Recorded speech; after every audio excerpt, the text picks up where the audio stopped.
So today's video is going to be a bit less about design tips and styles and just a little bit more about nostalgia.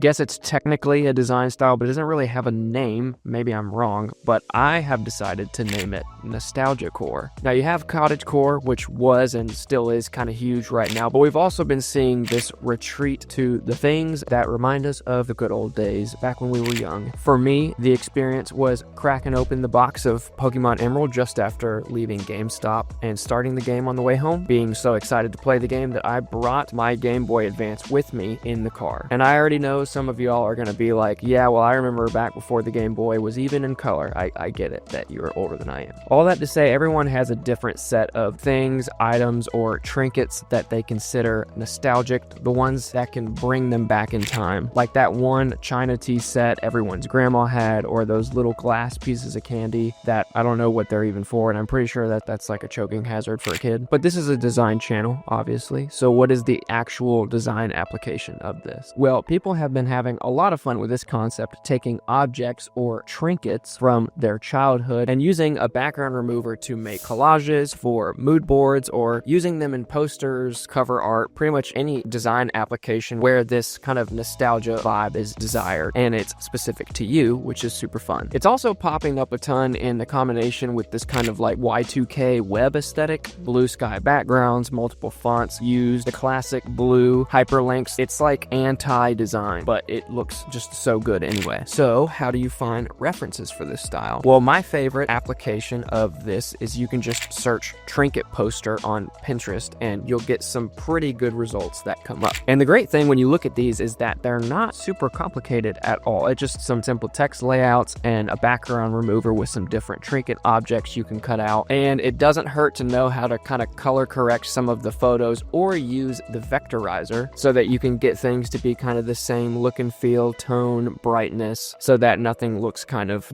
super different from the rest. And what makes this even easier is trying to make them all kind of the same design style, which our new Kittl Flows feature is super helpful with. But more on that in a minute. If you haven't already tried Kittl, you can sign up for free today with just an email and you'll be able to start designing some pretty cool stuff of your own. And if you're a little bit more experienced of a designer, maybe you're doing some projects that you're getting paid for, you have some clients, we have a promo code for you in the description of this video as well to get a percentage off a pro plan. So let's look at kind of two different ways that you can tackle this design style in the editor. So I found these in Pinterest, pretty dope actually. It's just some very simple text layout, and obviously, like I was referencing before, they're just cutouts, man. Like and it doesn't even have to be nostalgic. You could make a post about makeup that you use or different things in your house or your room that you love. Just take an iPhone picture of it and use the background remover to just make it one object by itself, and then you basically just make this. It's kind of like a collage, but they're not like tripping over each other and not super overlapping, which makes it really nice and clean. This one is similar, but it looks more like illustrative, and I'm not exactly sure the specific method that they use to achieve this, but it looks very similar to the result that you can get if you just vectorize it. If you just use the vectorizer and vectorize it somewhere between like 6 and 9 colors, it can kind of generate this effect for you. But I do see some outlining of stuff, so maybe someone actually hand drew this. But if you don't have the time to do that, that's not your thing, or you don't want to do that, you can get a similar effect by just vectorizing it. So this example right here, I basically repeated here with some stuff from my childhood. Here's that crisp Pokemon Emerald right there, this blasted ceramic sailboat plate that is just burned into my memory for some reason, that we had a bunch of playing cards, classic cookie cutter dice, that one China tea set, Kodak camera, my DSi. All of these things just kind of scream childhood for me, especially country crock butter, which apparently I'm going to assume is probably pretty horrible for you. So if you're using that as butter, I'd probably stop using that. But I also added some text down here of just what these things were. Here's the infamous glass candy that definitely just don't set around a 3-year-old, because they're gonna try to eat it, and it's not candy. So that's probably probably was smart for nobody to ever make that in the first place. And the second application of this to try to get a little bit more of this design style was I literally just took this and copied it right here and then used the vectorizer. So I selected it, vectorize, somewhere between 6 and 9 colors. I'll try 8, and you can vectorize pretty much any image, and it's going to kind of flatten it out and make it more illustrative. And basically that's what I did with all of these here. So you can see all of these are actually different vectorized versions of each of those photos all throughout here.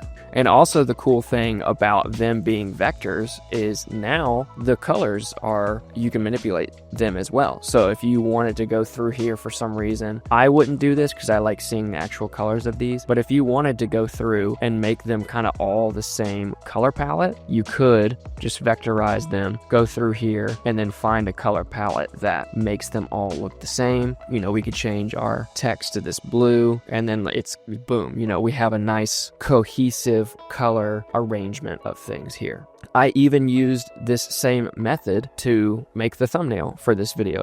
It's just the same objects placed around. I think these are the actual photos. These are not the vectorized ones, but depending on which thumbnail you got served, it's one of these three. And this looks actually pretty neat. You could do a bunch of different stuff with this, and I love playing around with the color palettes. Well, that's all for today's video. Like I said, not a really super complex design style, but definitely something that I hadn't really had on my radar, and maybe you didn't either. And this is super easy to go and practice. Just go find 5 or 6 things from your childhood or maybe around your house and take a picture with your phone, and then throw them into Kittl, remove the background, a little bit of text, and boom, you basically have one of these Trinket assortment posters. Please be sure that when you are designing stuff like this that has obviously trademarked, copywritten material, that you're not just taking trademarked, copywritten material and then using it to go sell it. I made this